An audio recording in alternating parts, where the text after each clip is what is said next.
दादी के अलावा दुनिया में कोई नहीं था। अचानक एक दिन दादी की मौत हो गई। विधि अब दुनिया में बिल्कुल अकेली रह गई थी।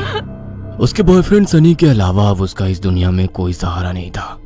एक दिन विधि दादी की अलमारी खोलती है जिसमें उसे एक पुरानी बैंक की पासबुक और लॉकर की चाबी मिलती है। विधि बहुत हैरान हो जाती है। वह जानती थी दादी कितनी मुश्किलों से घर चला रही थी। फिर ऐसे में उनके पास से मिली ये लॉकर की चाबी देखकर विधि के मन में सवालों की झड़ी लग गई थी। ऐसा क्या है उस लॉकर में जिसके बारे में दादी ने उसे आज तक नहीं बताया? सवाल बहुत सारे थे जिनका जवाब ढूंढना था। दादी की डेथ सर्टिफिकेट लेकर जब वो बैंक पहुंची तो उसे दादी की लॉकर का एक्सेस मिल गया। उत्सुकतावश उसने लॉकर खोला तो उसमें सिर्फ उसे कुछ कागज दिखाई दिए। विधि कागज लेकर घर लौट आई। उन कागजों के मुताबिक मंथनपुर में एक बड़ी हवेली दादी के नाम थी। इतनी बड़ी हवेली है दादी के पास और हम सालों से इस 2 कमरे के किराए के मकान में जी रहे हैं। ऐसा क्यों किया दादी ने? खैर जो भी बात हो, अब तो ये हवेली मेरी है। मैं कल ही मंथनपुर के लिए निकलती हूँ। अगले ही दिन वो मंथनपुर के लिए निकल गई थी। बड़ी अजीबोगरीब सी जगह थी ये। मेन रोड से हवेली की तरफ जाने वाली सड़क बिल्कुल सुनसान थी। गाड़ी तो क्या, पैदल चलता हुआ भी कोई इंसान नहीं दिख रहा था। सड़क पर गहरा सन्नाटा पसरा हुआ था। सड़क के दोनों तरफ घने ऊंचे पेड़ लगे थे। इतने पेड़ पौधे होने पर भी वहां किसी भी पक्षी का कलरव नहीं था।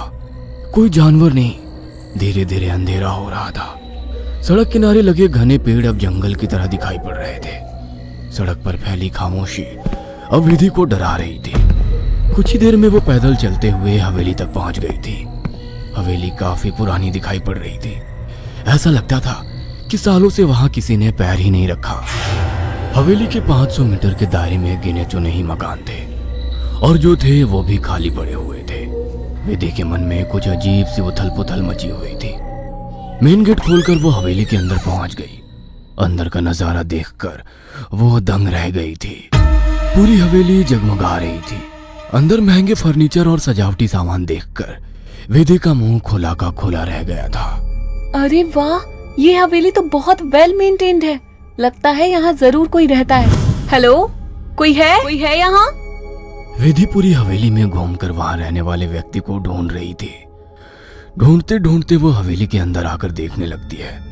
तभी एक बूढ़ी औरत ना जाने कहां से विधि के सामने आ जाती है। बूढ़ी के चेहरे पर गहरी झुर्रियां थी और कमर झुकी हुई थी। काला लबादा पहने, आधा मुंह पल्लू में छिपाए। वो औरत बेहद डरावनी लग रही थी। आउच! डरा दिया आपने। क्यों आई हो यहाँ? लौट जाओ। मैं कहीं नहीं जाने वाली। ये मेरी हवेली है। बाय द वे, आप कौन? यहाँ कोई नहीं रह सकता। शैतान रहता है यहाँ। लौट जाओ। शैतान? Very funny. अच्छा, तो हवेली हड़पने के लिए ये स्टोरी बनाई है आपने? विधि कुछ कहने वाली होती है, तभी वो देखती है कि बूढ़ी औरत हवेली की ओर देखकर कुछ सपक आ गई है और अपना चेहरा ढकते हुए वो अचानक ही अंधेरे में कहीं गायब हो जाती है। बड़ी अजीब औरत थी। कुछ स्ट्रेंज ही जगह है। विधि हवेली के अंदर आ जाती है और अपना फोन निकालकर सनी को कॉल लगाती है। हेलो सनी, तुम विश्वास नहीं करोगे, ये हवेली तो हमारी सोच से भी ज्यादा खूबसूरत है। तुम बस जल्दी यहाँ आ जाओ। हाँ, मैं आज रात को ही निकलता हूँ। सुबह मिलते हैं, बाय। अगले दिन सुबह सनी भी हवेली पहुंच गया था। अरे यार, कहाँ फंसा दिया विधि ने। अंदर जाने तक का रास्ता नहीं है। हर तरफ झाड़ियाँ, पेड़ पौधे। ऊपर से मुझे कहा कि मेरी सोच से भी ज्यादा खूबसूरत है हवेली माय फुट। सनी बड़बड़ाता हुआ मेन गेट से अंदर जा रहा था। बाहर का कंपाउंड क्रॉस करने के बाद वो दरवाजे के सामने था। उसके नॉक करने से पहले ही दरवाजा खुद ब खुद खुल गया। सनी हैरान रह गया था। अंदर पहुंचकर उसने देखा हॉल में कोई भी नहीं है। विधि को पुकारते हुए वो अंदर बेडरूम की ओर बढ़ गया। बेडरूम के अंदर का नजारा देखकर सनी ने दांतों तले उंगलियां दबा ली। विधि अंदर बेड पर बैठी हुई थी। उसके लंबे बाल खुले हुए थे और उसके चेहरे को ढके हुए थे। बालों के बीच से उसकी लाल खून आंखें दिखाई पड़ रही थी। दोनों हाथ और पैरों की मदद से वो बेड पर ऐसे बैठी हुई थी मानो कोई जानवर हो। उसकी खूबसूरती गुलाबी त्वचा जगह जगह से कटी थी और सफेद पड़ गई थी। विधि को देखकर सनी जोर से चिल्लाया, विधि, ये क्या हो गया तुम्हें? सनी की बात सुनकर विधि ने डरावने अंदाज में गर्दन टेढ़ी की। अब उसके चेहरे पर से कुछ बाल हट गए थे। वह भयानक आवाज के साथ हंसने लगी। उसके मुंह से किसी जानवर की तरह लार गिर रही थी। अचानक ही वह पूरी ताकत से चिल्लाई। विधि के बाल हवा में उड़ रहे थे और चेहरा चीखते हुए और भी भयानक होता जा रहा था। काले दांत और सफेद पड़ चुकी आंखें आकार में बड़ी होती जा रही थी। सनी के अंदर और देख पाने की ताकत नहीं बची थी। अपनी पूरी ताकत लगाकर वो कमरे से बाहर की तरफ भागा। बाहर हवेली के दरवाजे तक पहुंचा ही था कि विधि की दर्द से भरी आवाज सुनाई पड़ी। सनी, मुझे छोड़कर मत जाओ, मुझे बचा लो। सनी, ये मुझे नहीं छोड़ेगा। बहुत दर्द हो रहा है, बहुत दर्द हो रहा है। विधि जोर जोर से रो रही थी और सनी को रोकने के लिए बोल रही थी। विधि की ऐसी दर्द भरी आवाज सुनकर सनी तड़प उठा और दौड़कर उसके कमरे की तरफ वापस आ गया। ये सब क्या हो गया विधि? ये सब क्या हो गया? मैं क्या करूं, बोलो। बहुत भूख लगी है, तेरा खून पीना है। इतना कहकर विधि अजीब तरीके से मुस्कुराने लगती है और अपने हाथों और पैरों की मदद से जमीन पर रेंगते हुए सनी की ओर बढ़ती है। सनी बिजली सी तेजी दिखाकर कमरे से बाहर निकल आता है और कमरे का दरवाजा बाहर से बंद कर देता है। सनी की कुछ समझ नहीं आ रहा था। वह विधि की मदद करना चाहता था। उसे ऐसी हालत में छोड़ना उसे मौत के मुंह में धकेलने जैसा था। वह बाहर जाकर मदद मांगने का निर्णय लेता है और तुरंत बाहर निकल आता है। हवेली के अंदर दूर दूर तक केवल सन्नाटा छाया हुआ था। अंदर से रह रहकर विधि की दर्द भरी चीखें सुनाई दे रही थी। मदद की उम्मीद में सनी दौड़ते हुए आगे भागे जा रहा था। तभी उसकी नजर एक चर्च पर पड़ी। चर्च काफी जर्जर हालत में था। सनी इधर उधर देखता हुआ अंदर पहुंच गया। दोनों हाथ आपस में बांधकर वो फूट फूट कर रो रहा था। Please God help me, please. कहाँ जाऊं मैं? किससे मदद मांगू? प्लीज। कोई प्रॉब्लम है क्या? मुझे बता सकते हो? फादर की बात सुनकर सनी सारी बातें फादर को बता देता है।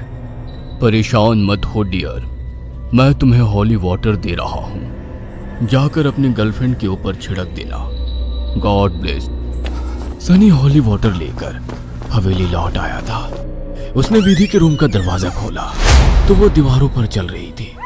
उसके मुंह से खून बह रहा था और वो जोर जोर से हंस रही थी। दरवाजा खुला देख उसने टेढ़ी सी नजर से सनी को देखा और दीवार से नीचे कूदकर उसकी ओर बढ़ने लगी। सही समय पर सनी ने हॉलिव के ऊपर छिड़क दिया। एक जोरदार चीख के साथ दूर जा गिरी और एक काला सा साया कमरे से बाहर की तरफ जाता हुआ दिखाई दिया। विधि, वो चला गया। तुम ठीक हो?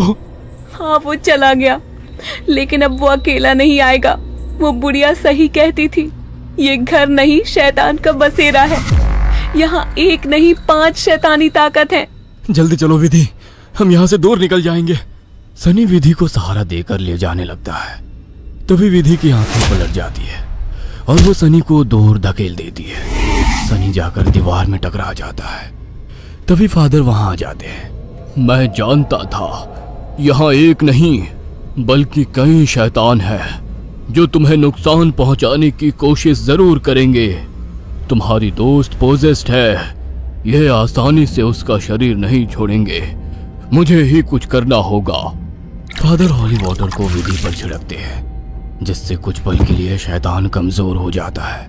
उसी समय वे दोनों उसे बेड से बांध देते हैं। उसके बाद फादर प्रेयर बोलने लगते हैं और वाटर की कुछ बूंदें उसके ऊपर गिराने लगते हैं। विधि पूरी ताकत लगाकर चीख रही थी। फिर कुछ देर बाद अचानक उसने चीखना बंद कर दिया। भयंकर सी आवाज में उसने कहा, ये मेरा शिकार है, तुझे क्या लगता है इसे बचा लेगा? इसके बाद विधि ने झटके से अपने दोनों हाथों पर बंधी रस्सी को खींचकर तोड़ दिया और अपने हाथों और पैरों को उल्टी दिशा में मोड़ने लगी। कट कट की आवाज के साथ उसकी हड्डियों के टूटने की आवाज आ रही थी। विधि की दिल को चीरती चीखों को सुनकर सनी की आंखों से भी आंसू बह रहे थे।